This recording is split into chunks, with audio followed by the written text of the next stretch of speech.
खबर है प्रयागराज से, जहां पर महिला की अश्लील वीडियो बनाने पर मुकदमा हुआ दर्ज। स्थानीय थाना क्षेत्र के राजापुर मकसूदन के रहने वाले एक व्यक्ति ने अपने पड़ोसी पर आरोप लगाते हुए बताया है कि मेरी पत्नी अपने आंगन में नहा रही थी कि पड़ोस के राहुल पुत्र राजेंद्र प्रसाद ने अपने मकान के छत पर आकर महिला की अश्लील वीडियो व फोटो बना लिया और युवक के मोबाइल पर भेज दिया। जब युवक ने विरोध किया तो राहुल ने कहा कि अगर आप ज़्यादा करोगे तो हम तुम्हारी फ़ोटो व वीडियो फेसबुक पर डालकर तुम्हें बदनाम कर देंगे, जिसकी लिखित तहरीर युवक ने सोराव थाने में दी है।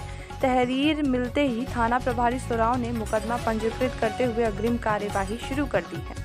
देखिए एक खास report bureau chief Akhilesh Tiwari के साथ। क्या मामला है आपका? जी सर, हमारे गांव के आश्रित उसका पिता का नाम सदाशिव है और राहुल उसके पिता का नाम राजेंद्र प्रसाद है। ये दोनों 20-25 दिन से मेरे साथ छेड़खानियां करते चले आ रहे हैं। मैंने अपने हस्बैंड को बताया तो ये लोग, हमारे हस्बैंड बोले कि छोड़ो जाने दो, हमारा देर सवेर का धंधा है, हम किस किस से दुश्मनी लें। ये लोग इतना दबंग हैं कि क्या हम कुछ कर नहीं पाएंगे, जाने दो, हाथी चली जाए कुत्ते भौंके। फिर सर मैं 5 सितंबर को अपने घर के आंगन में नहा रही थी। 9:30-10 बजे मेरे घर में कोई नहीं था। ये दोनों हमारे आंगन के छत पे आकर मेरी नहाते समय का वीडियो बनाया और फोटो खींचा। असली वीडियो भी और बनाकर जब मैं कपड़े पहनने लगी तो ये लोग सीढ़ियों से नीचे उतरकर मेरे साथ गंदी नीयतों से छेड़खानियां करने लगी। जब मैं चिल्लाई तो ये लोग गाली देते हुए सीढ़ियों से बोले कि अगर तुम किसी को बताओगी तुम्हारा ऐसा हाल करूंगा, तुम कहीं मुंह दिखाने के लायक नहीं रहोगी, और उस माता चौथ को बताओगी उसको जान से मार डालूंगा। तो ये लोग धमकी देते हुए सीढ़ियों से चले गए। फिर मेरी सास स्कूल से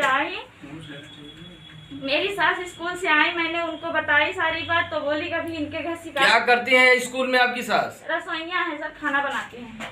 फिर उनको बताए तो बोली कि ये लोग ढेर सारे लोग हैं, अभी जाएंगे शिकायत लेकर, ये लोग मानेंगे नहीं। फिर हमारी सास नहीं गई।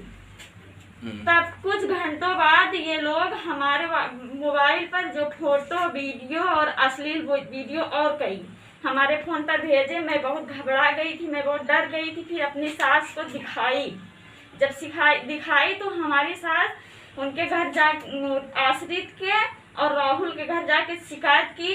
और आश्रित राहुल, उस आश्रित का पिता सदाशिव और उसकी बहन, उसकी माँ, उसकी दादी मेरे घर पे आकर मुझे और मेरी सास को घर में घुस के मारे जी, मार पीट किए। फिर और पंखा भी गिरा दिए हैं, टूट गया है मेरा। फिर मार कर चले गए हमारी। और उसका पिता जो सदाशिव है, सदाशिव बहुत गंदी गंदी गाली दिया, मार के चले गए। तब मैंने अपने हस्बैंड को फोन किया, बताया। इसके बाद आपने सूचना कहाँ दी? जी सर, मैंने अपने हस्बैंड को पहले बुलाया दुकान से जी, तब वो आए तो उनको सारी बात दिखाई और बताई। तब हमारे हस्बैंड महिला हेल्पलाइन पर फोन किए जी, तब उनको हमने अपनी सारी समस्या बताई। वो बोली मतलब समय ज्यादा होने के कारण वहाँ से कोई फोन नहीं आया। फिर मैं जैसे तैसे रात बिताई। सुबह को फिर मैंने कॉल किया तो बोली कि जांच चल रही है, आप परेशान मत होइए, थाने में जाइए, अपनी शिकायत दर्ज कराइए। सर मैं अब आप क्या चाहती हैं? सर हमें इंसाफ चाहिए। हम अगर हमें इंसाफ नहीं मिलेगा सर तो हम SSP ऑफिस जाकर आत्महत्या कर लेंगे। ये लोग घर पे आके तरह तरह की धमकी दे रहे हैं और हमारा घर से निकलना वो कर दिए हैं। हम लोग घर से नहीं निकल पा रहे हैं, इतने डरे। क्या धमकी दे रहे हैं? धमकी दे रहे हैं तुम्हारा घर फूंक दिन भर जाएगा और तुम्हारे साथ रेप करूंगा, और देखो तुम कहाँ मुँह दिखाती हो। सब क्या नाम है आपका?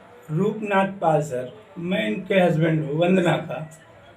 सर मेरे पत्नी के साथ जो कुछ हुआ है ये सही है, और उसके बाद थाने पे गया, थाने से उन लोगों को छोड़ दिया गया है सर। फिर मैं SSP ऑफिस गया, 3 दिन सर मैं वहाँ था। SSP साहब, कप्तान साहब से मुलाकात नहीं हुई। फिर उसके बाद सर PRO साहब से बात हुई। PRO साहब ने कहा कि अगर उनसे मिलना है तो आवास पे सुबह जो है 7 बजे आइए। मैं 6:30 बजे उनके आवास पे गया, फिर मुलाकात नहीं हुई पाई। उन्होंने कहा, PRO साहब ने कहा कि आप अपने थाने में जाइए, हम दरोगा जी से बोल दे रहे हैं।